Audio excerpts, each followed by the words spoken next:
Are you new to handling EDA tool and tool error giving you cold feet every working day? Then this video is just for you. Stay tuned till the end of the video.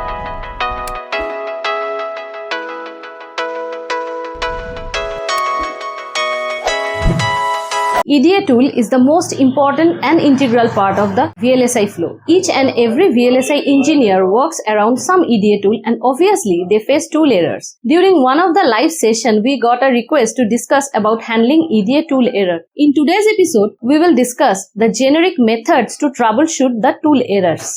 Mostly, tools are invoked with command line interface, that is CLI, or graphical user interface, that is GUI, and a wrapper script is there around it. When an engineer is assigned with any EDA tool, first few things he or she gets are the CLI or GUI option, few example of input files, and a tool manual. Mostly the issues will start to come once you step out of the known example and try to run files from the ongoing projects which are yet to be released. The basic of troubleshooting is to follow method of elimination. There are few generic types of error and we will discuss them one by one. First, check whether you have used proper command line instruction. Check all the switch value pair. Check whether you have mentioned proper Linux path. Also check whether you have properly done the tool setup before using CLI or GUI. Sometimes switch value pair changes with tool version, and if that is not supported by the wrapper script, then definitely there will be issue. If you know the team who is assigned with the wrapper or script, talk to them. A simple print command can reveal the exact value that is going to the tool.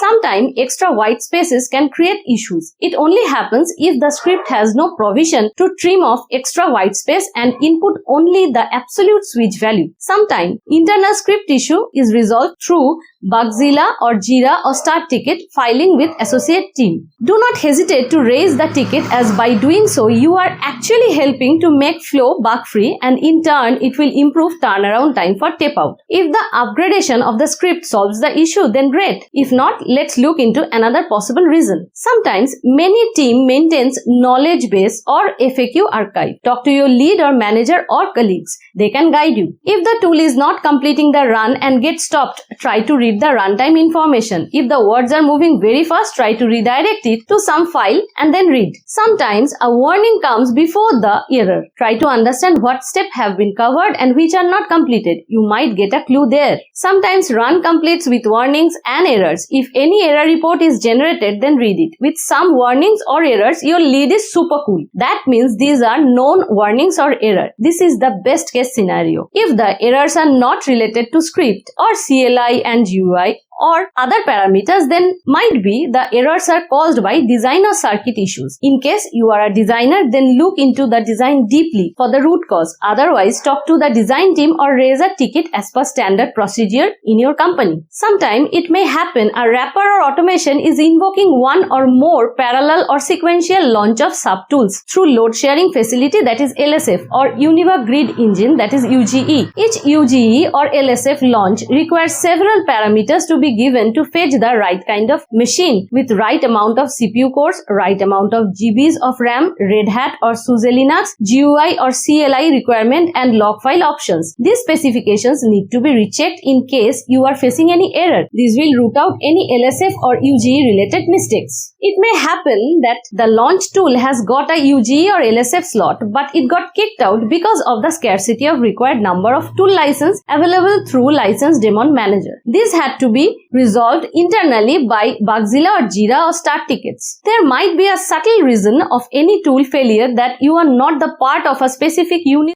work group, and hence you are kicked out at the Linux kernel level. Even after checking all the internal issues, if you are not able to figure out what is happening, you need to talk to EDA vendor or the tool company. Cadence, Synopsys, Mentor, all the leading companies have strong teams of application engineers. Try to know if any field application engineer of the company come to your premise or not. If they visit, then contact them. If not, just raise a ticket. Sometimes issues arise because of both internal and external reasons. EDA tools are basically softwares and they need upgradation in codes also. VLSI is a team effort, be it engineers from your team or your company or from the other company. Everyone is trying to contribute to a hassle-free and successful tape out. So do your part and enjoy the process. That's all for today. If you liked today's episode, then don't forget to like, share and subscribe. Stay tuned, stay focused.